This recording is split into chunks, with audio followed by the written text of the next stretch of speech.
Coba kita lihat dari Injil Yohanes, apa yang diceritakan Yohanes secara khusus yang tidak diceritakan oleh Markus dan tidak diceritakan oleh Matius. Sebelumnya kita memuji Tuhan karena Tuhan kita sudah datang ke dunia dan Dia kembali lagi ke surga. Jadi nyanyian kami ini kami ambil dari bahasa Karo yang mengatakan ngore penampat geluhku. Kalau boleh kita nyanyi bersama-sama sekaligus juga boleh. Ngore penampat geluhku. Ngore Ngore penampat geluhku, Engkau Tuhanku Yesus, pepalemna si sakit keleng atena aku, seulina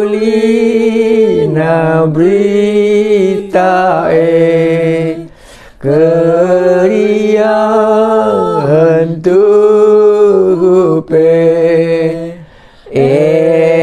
maka ku pujikan Yesus, Yesus, Yesus. Kita nyanyikan sekali lagi. Ngore penampat geluhku, Engkau Tuhanku Yesus, pepalemna si sakit keleng atena aku, seulina berita keriahan tupe maka ku pujikan Yesus, Yesus, Yesus. Maka ku pujikan Yesus, Yesus, Yesus. Ngore penampat. Yesus telah datang ke dunia. Itulah makanya ada cerita selama dia di dunia, dia menyembuhkan orang sakit. Dia mengasihi. Itulah berita yang sungguh bisa menenangkan hidup kita. Dan sesudah itu dia meninggalkan bumi, naik ke surga kembali. Mari kita berdoa. Kami tahu cerita Tuhan Yesus itu sangat menenangkan hati kami. Karena ada penduduk surga datang ke bumi. Itulah Yesus dan dia menceritakan surga. Dan dia melakukan perbuatan yang baik. Sehingga kami boleh mengenal Allah yang di surga. Karena sulit bagi kami mengenal Allah kalau bukan Allah yang datang dari surga ke bumi sehingga kami bisa berjumpa. Karena itu kami bersyukur kepada Bapa yang di surga yang mengutus anaknya Yesus sehingga dia bisa menceritakan bagaimana keadaan Bapa di surga sehingga kami mengenal Allah yang benar itu. Kami akan belajar lagi bagaimana juga cerita tubuh kebangkitan. Karena nabi-nabi semua termasuk Musa, termasuk Abraham pun tidak dibangkitkan. Tetapi Yesus telah bangkit. Dan sekarang kami mau mendengar cerita kebangkitan itu dan lebih lagi bagaimana tubuh kebangkitan nanti. Berkatilah karena ada perkataan Tuhan kami Yesus yang bisa kami baca bersama-sama yang mengajari kami. Amin. Yohanes pasal 20. Berarti ini Injil yang keempat kita baca. Saya baca mulai dari ayat 1 dalam pasal 20 Injil Yohanes. Saya harap yang membaca Alkitab dapat membedakannya. Bukan semua sama berita mereka ya. Iya. Saya baca Yohanes pasal 20 ayat yang pertama. Kebangkitan Yesus. Pada hari pertama minggu itu, pagi-pagi benar ketika hari masih gelap, pergilah Maria Magdalena ke kubur itu, dan ia melihat bahwa batu telah diambil dari kubur. Beda dengan Matius ya. Kalau Matius tadi malam, waktu mereka sampai di kubur terjadi gempa bumi. Datang malaikat untuk mengangkat batu itu supaya kubur itu terbuka. Tetapi di sini bukan itu yang dikatakan Yohanes. Yang dikatakannya hanya Maria Magdalena ke kubur itu dan ia melihat bahwa batu telah diambil dari kubur. Kenapa Maria Magdalena ke kubur? Itu diceritakan dalam Matius 15 saya rasa. Waktu Yesus disalibkan, dia melihat di mana Yesus dikuburkan. Kita baca dulu Matius 15 ayat 47. Jadi di sini hanya Maria Magdalena saja. Satu orang, yang lain tidak diungkapkan Yohanes karena dia hanya mau membuktikan kenapa dia ke kubur, karena dia tahu di mana mayat Yesus diletakkan. Markus 15 ayat 47. Maria Magdalena dan Maria ibu Yoses melihat di mana Yesus dibaringkan.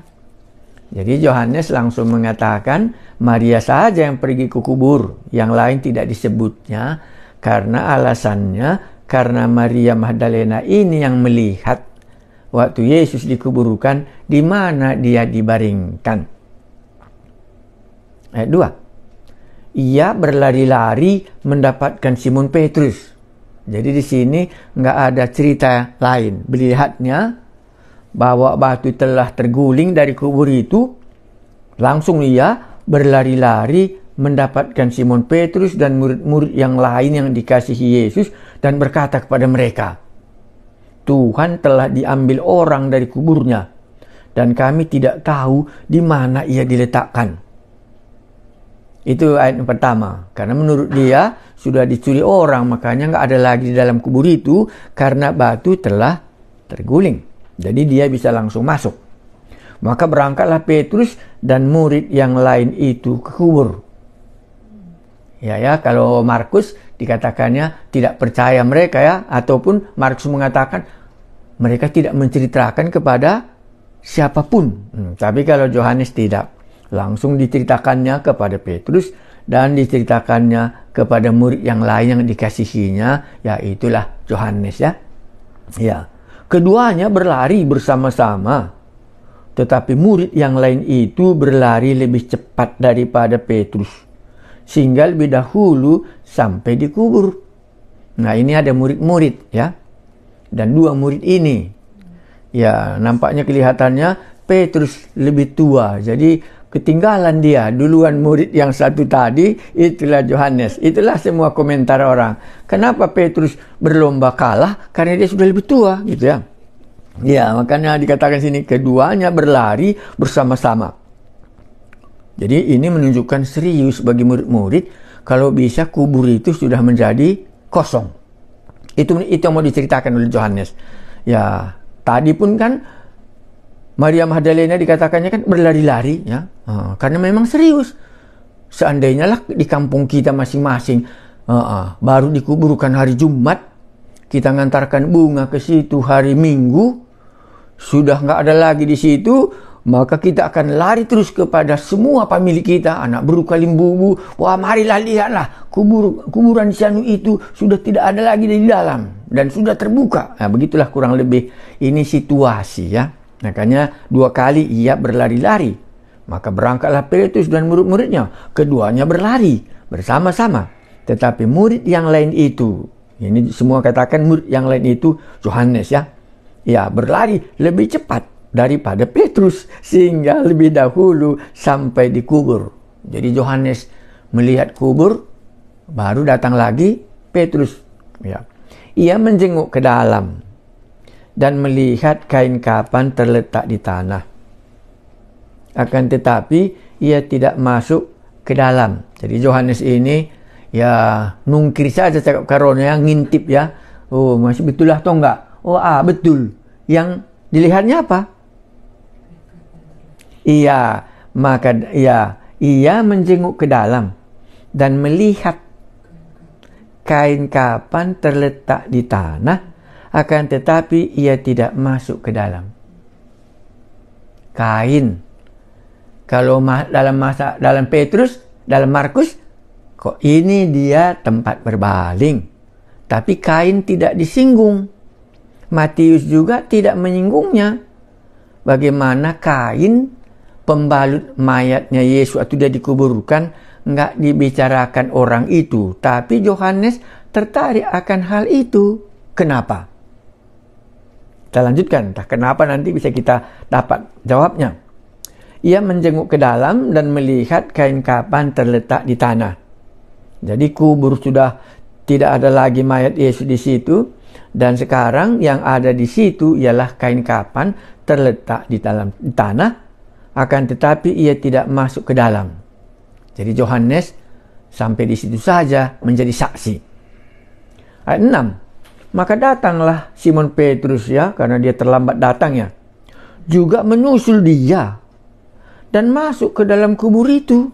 Nah ya, jadi Yohanes nggak masuk, tapi Petrus masuk ke dalam kubur itu. Kalau begitu disaksikannya lagi, ia melihat kain kapan terletak di tanah.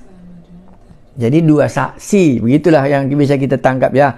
Dua saksi, dia hanya dilihatnya kain kapan pembalut mayat Yesus sudah terletak di tanah. Ya. Banyak orang katakan, oh kubur kosong. Boleh. Tapi mana tahu lebih menarik bagi Anda cerita ini daripada Anda katakan kubur kosong membuktikan Yesus bangkit. Entah tidaknya terlalu tepat. Ya, ini yang dikatakan oleh Alkitab. Maka saya tidak katakan kubur kosong di sini ya. Ya, saya lebih suka memakai mereka masuk ke dalam kubur itu dan dia menemukan kain kapan. Ada 2 saksi, 1 Yohanes, murid yang dikasihi, 1 Petrus, dan melihat kain kapan pembalut mayat Yesus ada di dalam tanah itu sudah terletak. Saya baca lagi ayat 7. Sedangkan kain peluh yang tadinya ada di kepala Yesus tidak terletak dekat kain kapan itu, tetapi agak di samping di tempat yang lain dan sudah tergulung. Ya, maka masuklah juga murid yang lain yang lebih dahulu sampai ke kubur itu, dan ia melihatnya dan percaya. Karena Petrus ke dalam, nampaknya Yohanes pun ikut juga ke dalam. Iya. Dan ada lagi dilihatnya di situ, yaitu apa dikatakannya? Kain peluh yang tadinya ada di kepala Yesus tidak terletak lagi dekat kain kapan itu, tetapi agak di samping di tempat yang lain dan sudah tergulung. Baru datang lagi lah si Yohanes ini, murid yang dikasih ini, maka masuklah juga murid yang lain yang lebih dahulu sampai di kubur itu, dan ia melihatnya dan percaya. Kalau sampai di sini, apa yang Anda bisa mengerti? Saya tambahkan saja, mana tahu nanti sama pengertian kita. Kuburan Yesus itu rapi. Iya, ya rapi ya. Ya makanya banyak orang katakan, ya berarti dilipatnya kainnya itu, diletakkannya di atas kepalanya. Kain peluhnya itu juga dilipatnya, ditertibkannya. Kalau kita biasanya bangun kan bisa selimut pun berserakan kita buat ya. Tetapi ini tidak. Nah, tergulung dan rapi semuanya. Mereka melihatnya.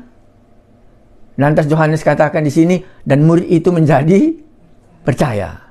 Ya, percaya soal apa yang dikatakan oleh murid-murid ya. Mungkin percaya dicuri kah? Atau percaya dia sudah bangkit. Ya, tapi kalau memang dicuri mayat Yesus kan kainnya itu berserakan. Itulah semua kali ya. Jadi di sini dikatakan itu. Nah, saya coba bandingkan. Iya, saya coba bandingkan dengan, karena Yohanes menjelaskan satu kebangkitan. Itu namanya Lazarus ya. Lazarus itu juga dibangkitkan. Itu Yohanes pasal 11. Ya, mari kita coba bandingkan. Ini jangan lupa sasarannya ini kain. Ya, jadi Yesus bangkit nggak berpakaian, begitulah nanti pasti pertanyaan kita. Apa bajunya gitu ya. Nah, pasti kita juga katakan waktu dia lahir pun nggak bawa baju dari sorga kan begitu ya. Ya, dipinjamnya baju di bumi. Nah, mari kita lihat Yohanes. Itu Yohanes pasal 11 waktu Lazarus dibangkitkan. Ayat 44 itu. Saya baca. Orang yang telah mati itu datang keluar. Kaki dan tangannya masih terikat dengan kain kapan. Dan mukanya tertutup dengan kain peluh. Kata Yesus kepada mereka, bukalah kain-kain itu dan biarkan ia pergi. Berarti waktu Lazarus dibangkitkan Yesus, ikut kain-kainnya dibangunkan. Baru disuruhnya dibukai supaya dia bisa berjalan. Nah, inilah kebangkitan yang ada di dalam Injil Yohanes ya. Tapi kalau kita bandingkan dengan kebangkitan Tuhan Yesus, maka kita bisa lihat kain kapan. Ya, tinggal di tanah. Nah, ini saya ambil dari 1 Korintus 15 ayat 4. 1 Korintus 15 ya. 1 Korintus 15 ayat 44. Mari kita lihat 1 Korintus 15 ayat 44 ya. Ya, jadi 1 Korintus 15 ini menceritakan kebangkitan. 1 Korintus 15 ayat 44 ya. Nanti Anda bisa menambahkannya apa yang Anda tahu. Ayat 44. Yang ditaburkan adalah tubuh alamiah. Ketahui tak? Makanya Lazarus itu tubuh alamiah yang dikuburkan. Ya, baru berikutnya apa?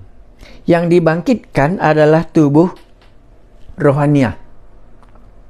Berarti tubuh kebangkitan Yesus adalah tubuh rohania.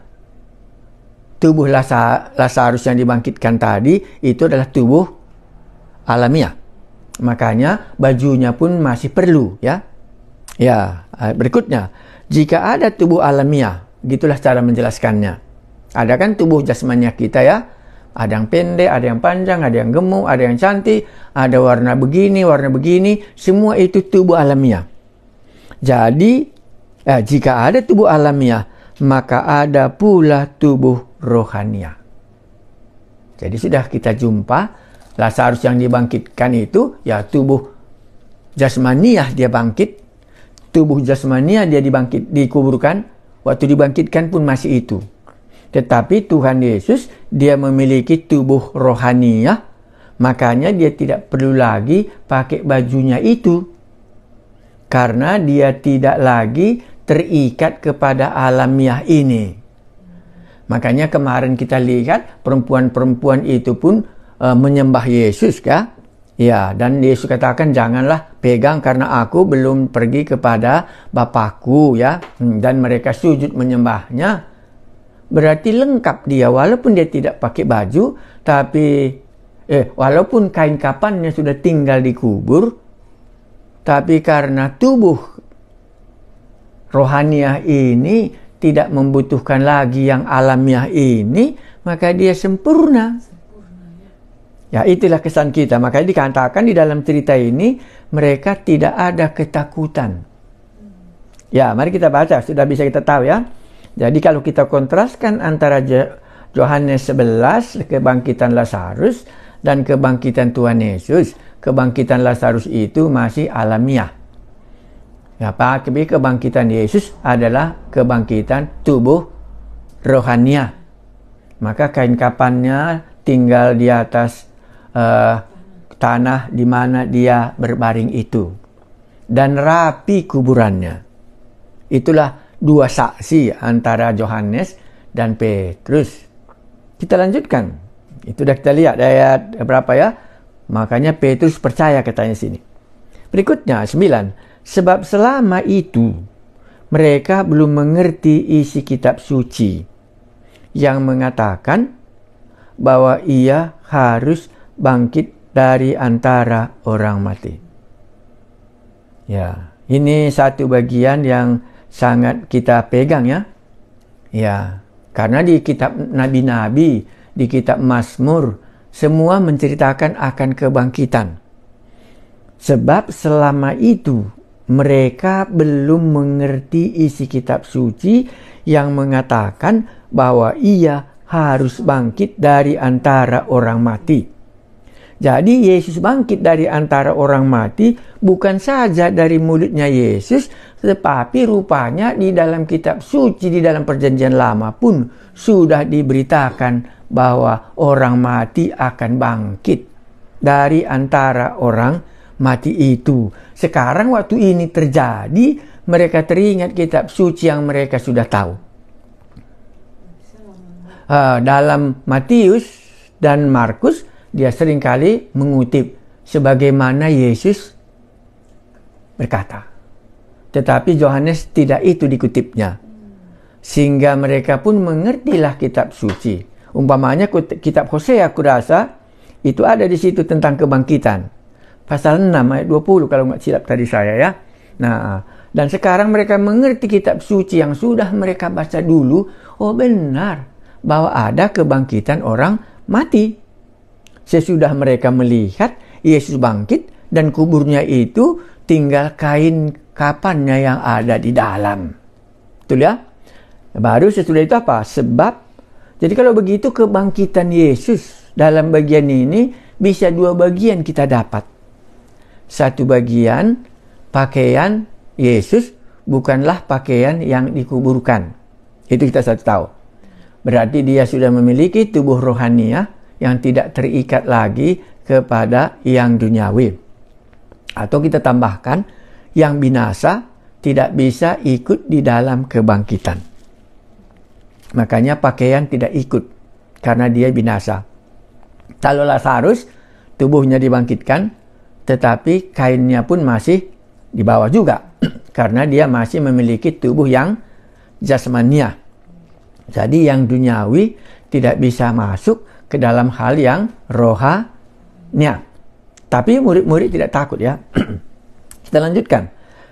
Ya, sebab selama itu mereka belum mengerti kitab suci.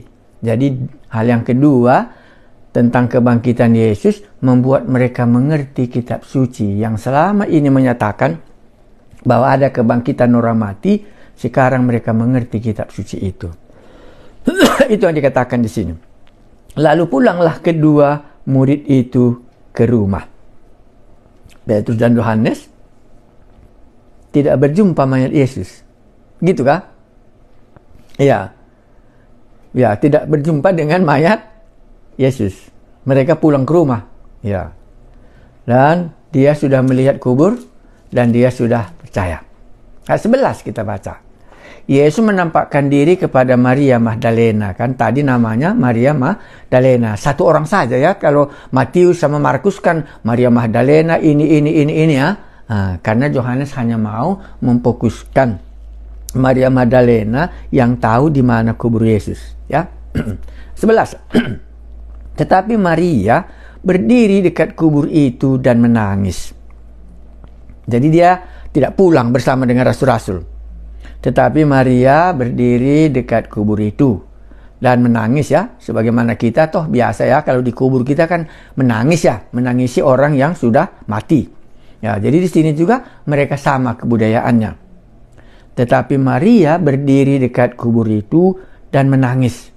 Sambil menangis, ia menjenguk ke dalam kubur itu.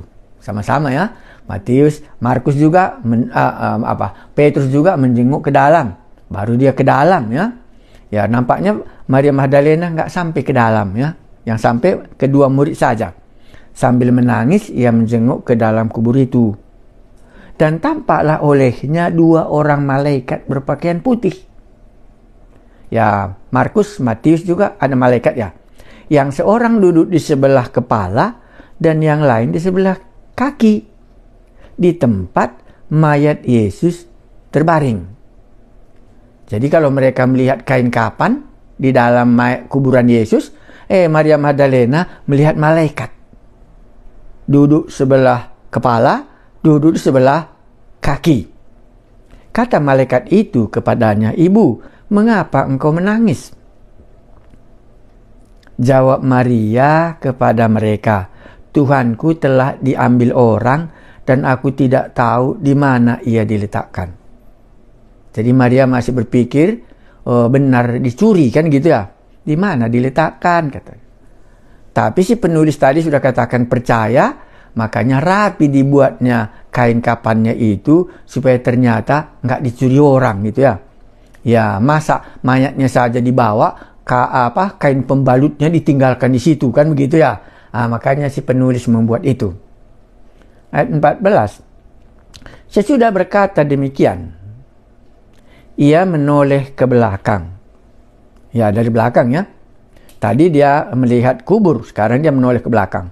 Dan melihat Yesus berdiri di situ, tetapi ia tidak tahu bahwa itu adalah Yesus. Nah, dalam hal ini apa yang bisa kita ambil? Maria Magdalena tidak mengenal bahwa itu Yesus. Kalau di kubur tadi dia jumpa dengan 2 malaikat yang ada di dalam.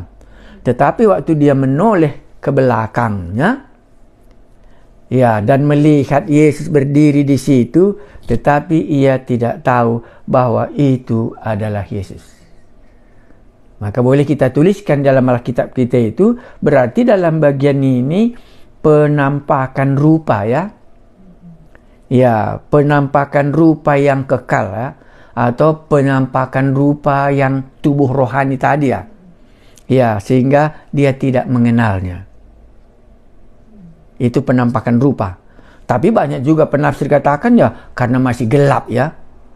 Ya, jadi samar-samar katanya ya.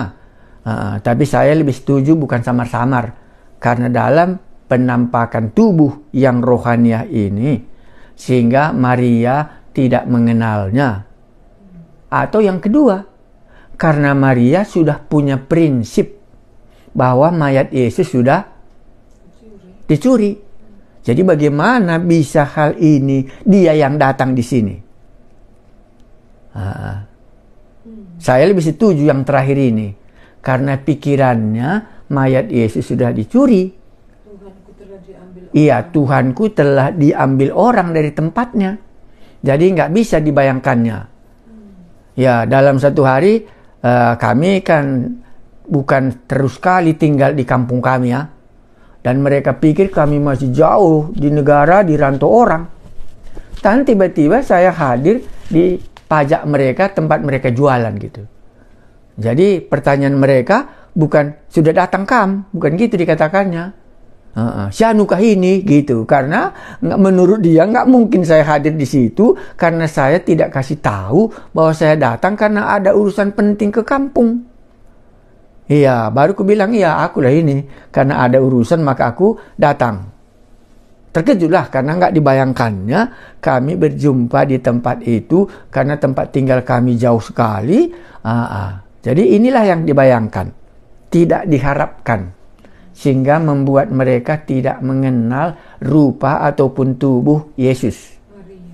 Maria ini ataupun yang berikutnya, inilah rupa penampakan Yesus yang tidak dikenal oleh Maria Magdalena. Mungkin 2 itu bisa. Kita lanjutkan ayat 15. Kata Yesus kepadanya, "Ibu, mengapa engkau menangis?" Ya, berarti sudah pun jumpa, dia terus menangis. Ya, siapakah yang engkau cari? Sama ya. Maria menyangka orang itu adalah penunggu taman. Disitulah pikirannya. Lalu berkata kepadanya, "Tuan, jikalau Tuan yang mengambil dia, katakanlah kepadaku, di mana Tuan meletakkan dia, supaya aku dapat mengambilnya." Jadi kenapa dia tidak mengenal Yesus? Kalau dari ayat 15, tidak diharapkannya bahwa yang hadir di situ adalah Yesus sendiri. Makanya aku bilang tadi ada dua, karena nggak pernah diharapkannya lagi ada di situ, maka dia mencari dan dia bertanya kepada Yesus sendiri karena tidak dikenalnya, kemungkinannya karena nggak diharapkannya bahwa Yesus itu cerita sama dia. Ayat 16, kata Yesus kepadanya, "Maria." Maria berpaling dan berkata kepadanya dalam bahasa Ibrani. Berarti Yesus ini pakai bahasa Ibrani berbicara kepada Maria. Rabuni, artinya guru. Yesus memanggil namanya. Bagus ya?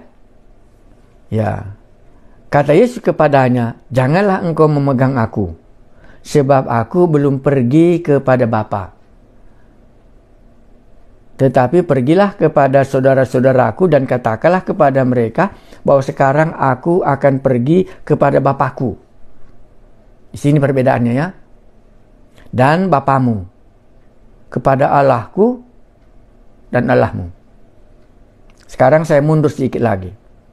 Di sini kenapa sudah dikenalnya Yesus? Ya, karena dipanggil Yesus namanya. Dan dipakainya bahasa Ibrani. Jadi apakah Yesus waktu itu khotbah dalam bahasa Ibrani atau bahasa Yunani kah? Tapi ini kita telah akui, Yesus memakai bahasa Ibrani waktu memanggil nama Maria itu, dan sesudah itu langsung dia mengenal Yesus. Kita langsung ingat itu ya, Yohanes 10 saya rasa. Ayat 34. Mari kita baca ya. Yohanes 10 ayat 34. Ya, inilah hubungan antara gembala dan domba. Yohanes 10 ayat 3. Ini kata Tuhan Yesus. Yohanes 10 ayat 3 dan 4. "Untuk dia penjaga membuka pintu dan domba-domba mendengarkan suaranya, dan ia memanggil domba-dombanya masing-masing menurut namanya dan menuntunnya keluar." Baru ayat 4. "Jika semua dombanya telah dibawanya keluar, ia berjalan di depan mereka dan domba-domba itu mengikuti dia karena mereka mengenal suaranya." Jadi di sini Yesus memanggil namanya dan domba-dombanya mengenal suaranya. Nah, waktu dipanggil oleh Maria namanya, langsung dikenalnya bahwa itulah suara gembalanya. Sesudah itu, jadi kalau saya mau ungkapkan, beginilah caranya Yesus memperkenalkan diri kepada Maria dengan memanggil namanya. Petrus dan Yohanes tadi ya sudah pergi ke rumah lah karena dia nggak bertemu. Iya, hanya dia melihat kubur dan kain kafan karena itu yang mau dia perlu tahu kan gitu ya. Iya, tapi Maria sang ibu-ibu kan rindu dia ya, nanti lama dia nunggu-nunggu di situ. Nah, barulah dilihatnya malaikat di kubur, menjadi saksi lebih dalam lagi. Nah, barulah datang Yesus, dan disinilah boleh kita katakan tadi Yesus berubah rupa, ataupun kata kita tadi nggak disangkanya lagi Yesus datang maka terus dia ngotot di mana, disangkanya tukang kebun ya. Tetapi waktu Yesus memanggil namanya, dia langsung mengenal inilah gembala dan inilah domba. Maka nanti waktu kita dipanggil nama kita satu-satu sesuai dengan kitab Wahyu, kita pasti mengenal Yesus. Karena kita kan belum berjumpa dengan Yesus ya, jadi gimana bisa kita kenal? Ya, maka domba-dombaku Aku akan memanggil nama masing-masing dombaku, dan domba-dombaku akan mengenal suaraku. Jadi bagaimana waktu kita dibangkitkannya? Kita nggak pernah jumpa. Maka suaranya akan menjadi sama, ya. Ya, sekarang Anda bisa mendengar Facebook ini dan belum pernah kita jumpa, ya. Tapi nanti waktu Anda dengar suara, bisa Anda tahu, ini pasti gitu, ya.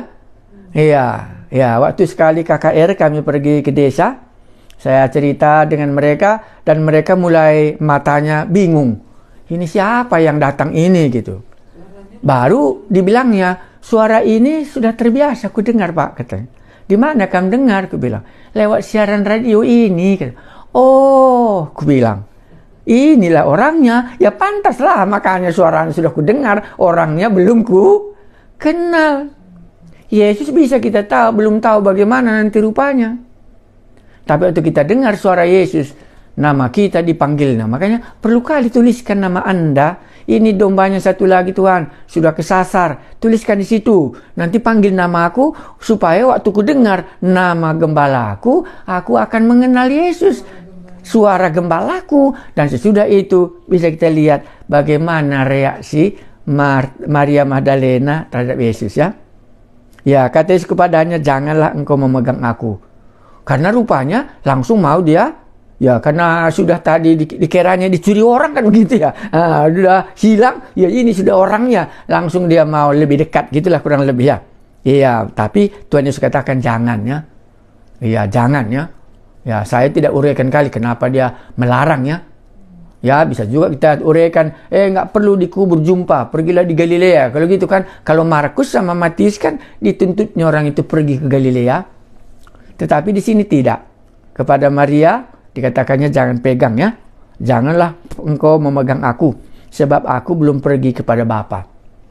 Ya, karena dia dari Bapa, belum pergi ke sana, janganlah nanti sibuk di sini, kan begitu kurang lebih ya. Tetapi pergilah kepada saudara-saudaraku. Wah, di sini bagus ya. Ya, tapi kalau nanti ada pertanyaan Anda, silakan bertanya. Nanti kita uraikan ayat 17 ini lebih dalam. Dan katakanlah kepada mereka bahwa sekarang aku akan pergi kepada Bapa. Bukan pergi ke Galilea. Mari kita berjumpa di Galilea. Injil Yohanes tidak mengungkapkan pertemuan mereka di Galilea. Mereka bahwa sekarang aku pergi kepada Bapakku dan Bapamu. Wah, ini lagi lebih dalamnya. Kepada Allahku dan Allahmu. Ya, singkat. Ya, hubungan Tuhan Yesus dengan Bapa di surga pasti berbeda dengan hubungan kita ya. Kita kan disebut anak-anak Allah. Karena melalui Yesus kita menjadi anak-anak Allah. Tetapi Yesus sebagai Bapanya sejak dari sebelum-sebelumnya. Bapa dan anak adalah satu. Pada mulanya Firman bersama-sama dengan Allah. Sekarang Firman menjadi manusia. Ya mau lagi lah dia kembali kepada Bapa. Ayat 18. Maria Magdalena pergi dan berkata kepada murid-murid, aku telah melihat Tuhan. Wah, bagus ya. Dan juga bahwa dia yang mengatakan hal-hal itu kepadanya. Hal-hal yang mana? Ya, hal-hal yang ayat 17 tadi. Maria jumpa ya. Dikasihkannya kepada murid. Baik, kita satu lagi. Ayat 19 mari kita baca. Itu juga mungkin nanti menolong kita. Yesus menampakkan diri kepada murid-muridnya. Ini kepada murid-murid tadi kepada Magdalena, ini dikubur. Maria tidak mengenal Yesus, tetapi karena Yesus memanggil namanya, langsung dia mengenal Yesus. Kita belum pernah berjumpa dengan Yesus, tapi dikatakan oleh Tuhan Yesus, aku akan memanggil domba-dombaku sesuai dengan namanya. Jadi kalau bagaimana Pak kalau ditukar nama? Ya mungkin nanti dipanggilnya Simon dan Petrus gitu ya. Karena Simon Petrus kan dua juga namanya ya. Kadang-kadang disebut Simon, kadang-kadang disebut Petrus ya. Ya, jadi bisa dua-dua nanti dipanggilnya. Ya, jadi nggak jadi soal kali. Kalau boleh ya janganlah tukar-tukar kan gitu ya. Ya, supaya nanti jangan payah Tuhan Yesus memanggil nama kita begitu ya. Ya, 19 saya baca, Yesus menampakkan diri kepada murid-muridnya. Ketika hari sudah malam, hari pertama minggu itu.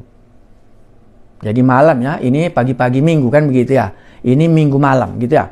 Ketika hari sudah malam pada hari pertama minggu itu, berkumpullah murid-murid Yesus di suatu tempat dengan pintu-pintu yang terkunci karena mereka takut kepada orang-orang Yahudi. Ini kondisi di rumah. Pada waktu itu, datanglah Yesus dan berdiri di tengah-tengah mereka dan berkata, "Damai sejahtera bagi kamu." Ini apa kesan kita? Tubuh kebangkitan Yesus bagaimana? Tubuh rohani itu bagaimana? Maka langsung kita menanggapnya, kalau dia selama Yesus di bumi, dia perlu tidur di perahunya Simon, kan begitu ya?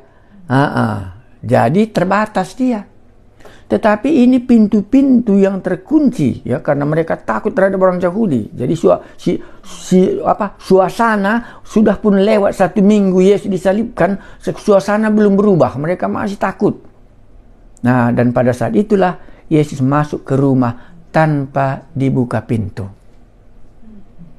Ya, itulah sebabnya makanya ditinggalkannya kain kapannya tadi. Karena kalau dibawa kain kapan kan harus terbatas dia. Harus dibuka pintu baru bisa masuk barang, kan begitu. Tapi Yesus bisa masuk ke dalam. Inilah tubuh rohani yang tidak terbatas lagi. Itu yang sederhananya. Pada waktu itu datanglah Yesus dan berdiri di tengah-tengah mereka. Ini menjadi saksi ya. Dan berkata kepada mereka, "Damai sejahtera bagi kamu."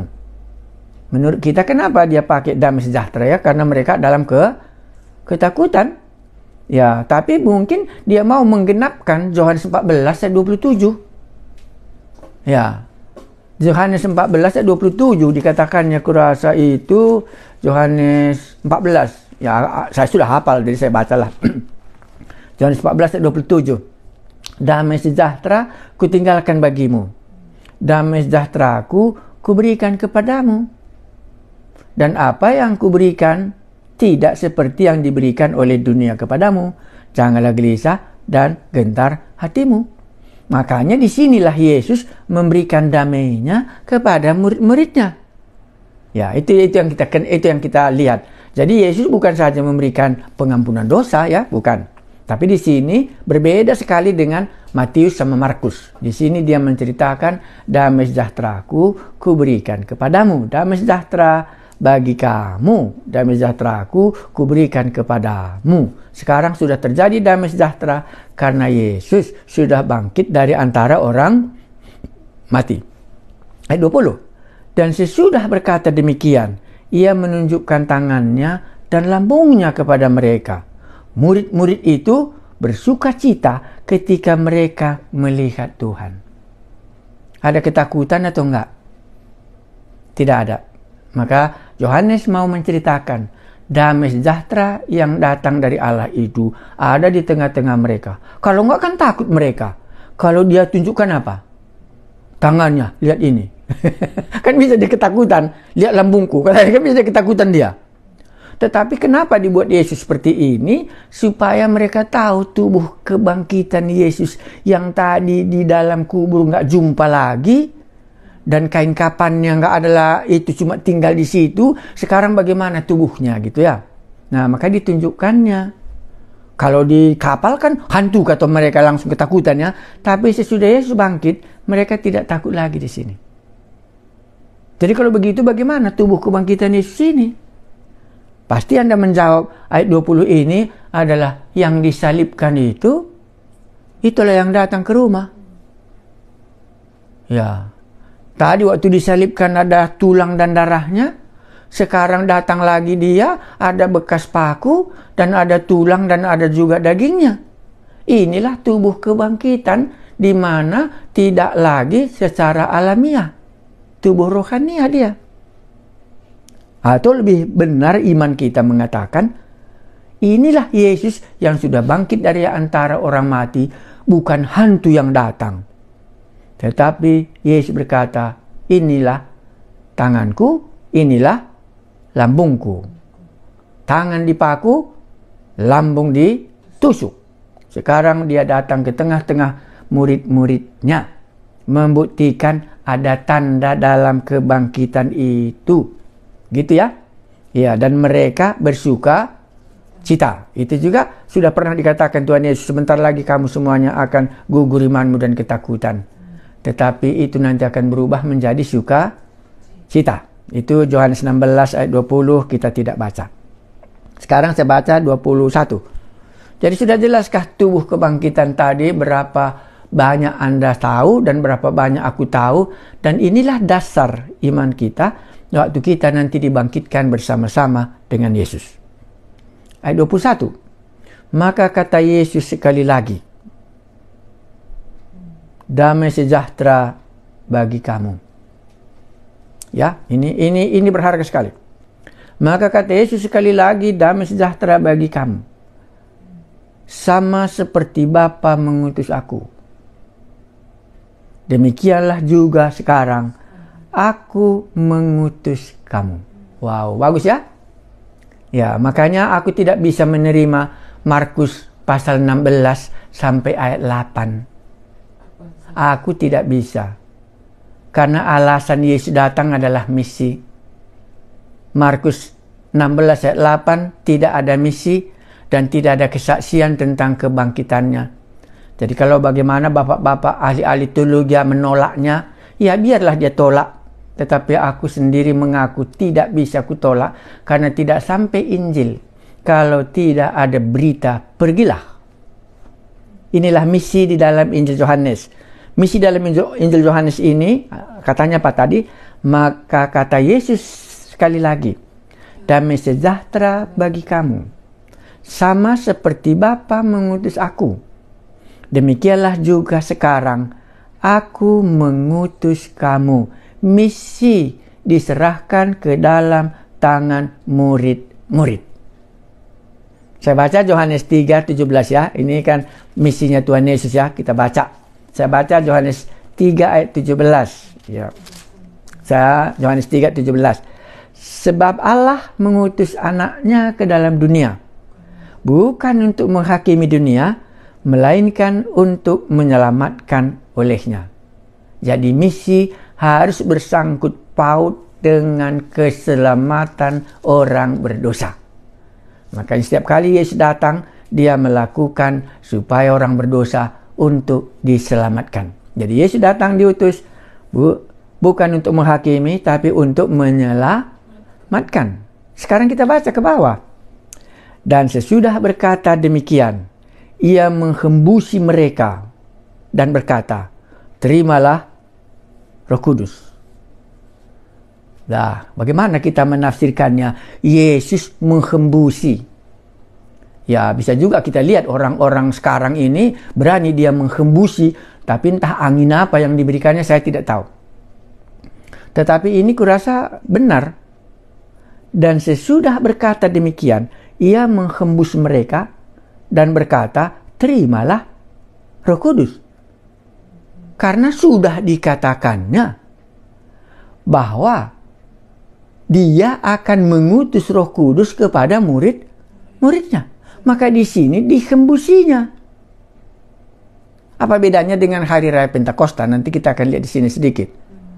Ya, berarti secara tersembunyi murid-murid telah diberikan oleh Yesus langsung Roh Kudus kepada murid-muridnya. Karena pengampunan dosa telah terjadi, maka murid-muridnya bisa menerima Roh Kudus.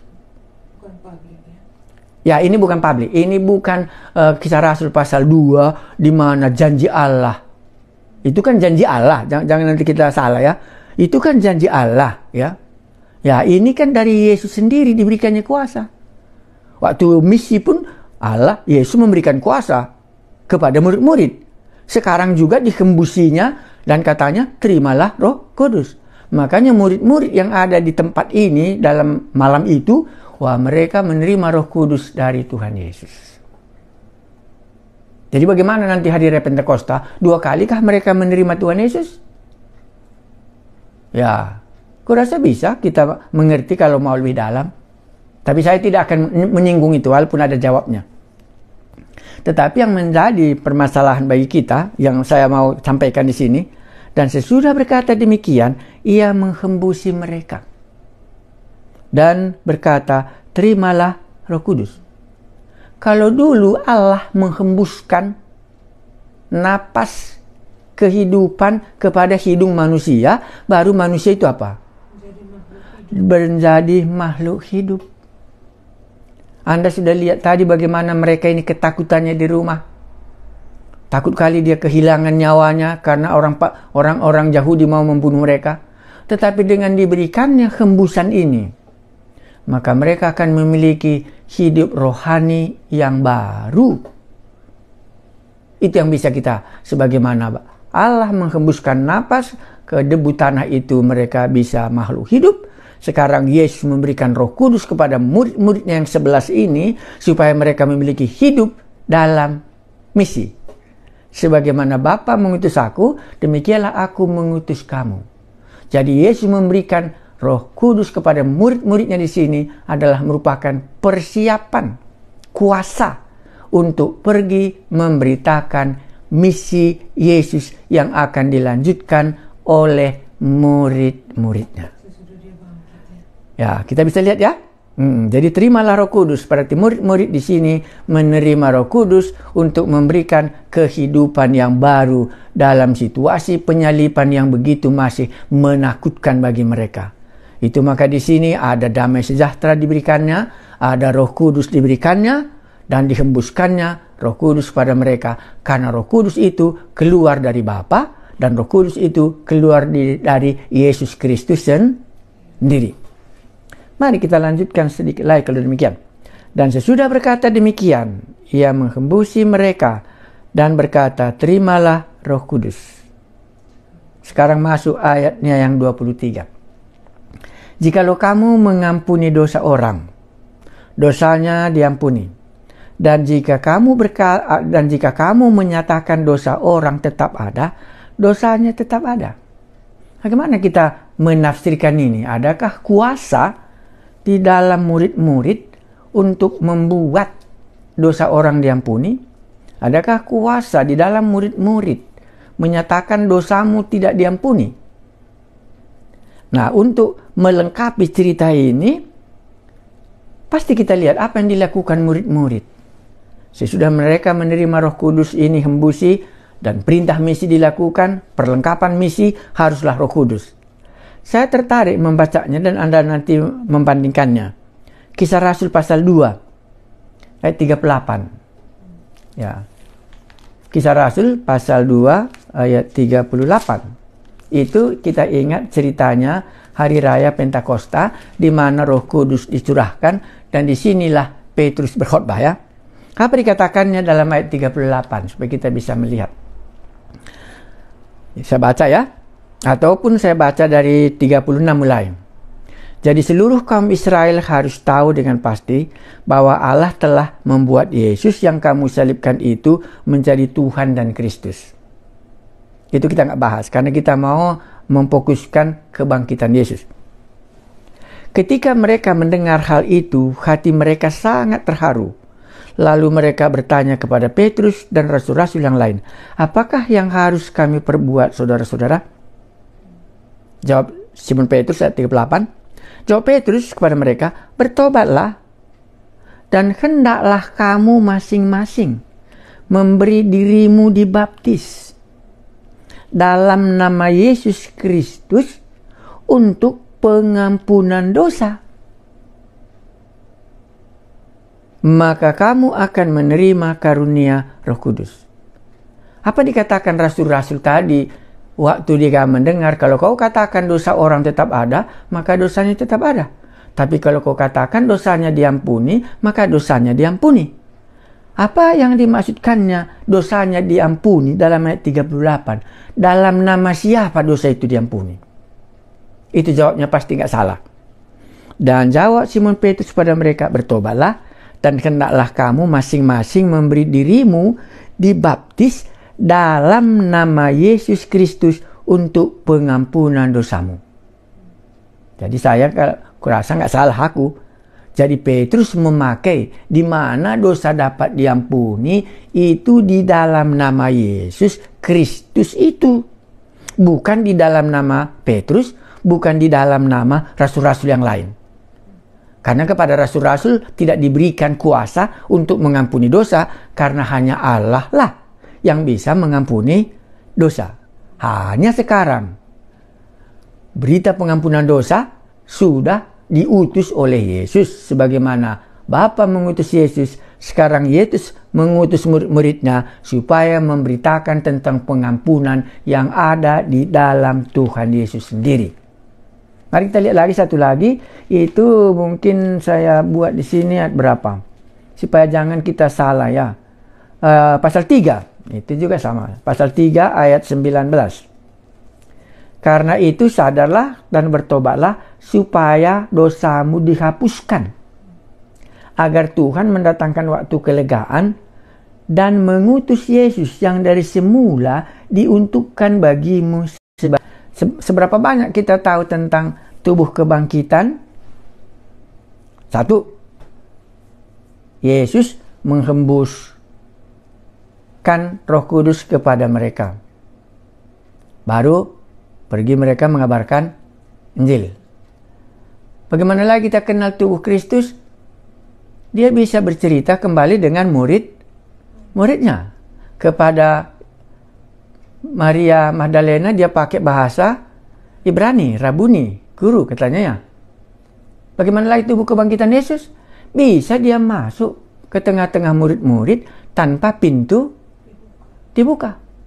Jadi tubuh kebangkitan itu kalau kita bisa mengerti, dia tidak lagi terikat kepada materi sebagaimana waktu dia hidup di bumi, dia terbatas. Tapi tubuh kebangkitan tidak terbatas lagi, maka kunci pintu-pintu pun dia masuk. Tapi masih bisa dia memakai bahasa itu. Dan waktu dipanggil namanya Magdalena tadi sebagai gembala, langsung dia kenal, oh ini suara gembalaku. Jadi tubuh kebangkitan itu tidak melupakan nama. Diingatnya nama Maria. Dia tahu waktu dipanggil, oh ini Maria ini.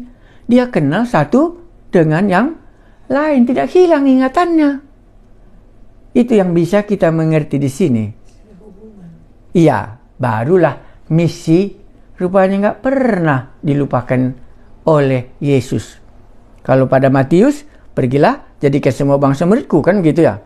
Kalau pada Markus, beritakanlah Injil kepada segala makhluk. Kita tidak setuju makhluk di situ. Makhluk yang dimaksudkan Markus itulah makhluk manusia yang hidup. Karena kita tidak bisa mengabarkan Injil selain kepada makhluk manusia yang hidup. Karena makhluk manusia inilah yang nanti akan bisa menjadi percaya. Dan kalau percaya dibaptis dia selamat. Dan yang tidak percaya dia akan dihukum. Jadi sudah dua kita lihat. Matius dan Markus. Dan sekarang yang paling tinggi. Sebagaimana Bapa mengutus aku, demikianlah aku mengutus kamu. Harus dihembusinya, terimalah Roh Kudus. Maka murid-murid di malam pertemuan minggu pertama inilah menerima Roh Kudus sebelum datangnya Hari Raya Pentakosta pada hari yang ke-50. Kalau Anda mau tertarik kali, biasa sampaikan sedikit. Di sana dikatakan supaya menjadi saksi harus tunggu Roh Kudus. Tetapi supaya diperbaharui hidup murid-murid, itulah Yesus saja yang memberikannya hidup yang baru waktu dia menghembuskan Roh Kudus ke dalam murid-murid waktu mereka hidup dalam ketakutan itu. Baru keluarlah berita misi, pergilah, beritakanlah pengampunan dosa. Maka setiap kali kita melakukan misi, berita kita tidak bisa tidak berita pengampunan dosa. Kita berdoa. Kami mengucap syukur kalau Yesus menghembuskan Roh Kudus kepada murid-murid. Dan sehingga mereka diutus dan mereka memberitakan pengampunan dosa. Hati kami tertarik pengampunan dosa karena tangan-Mu yang membuatnya. Dosa kami bisa diampuni hanya di dalam nama Yesus, bukan di atas di dalam nama rasul-rasul.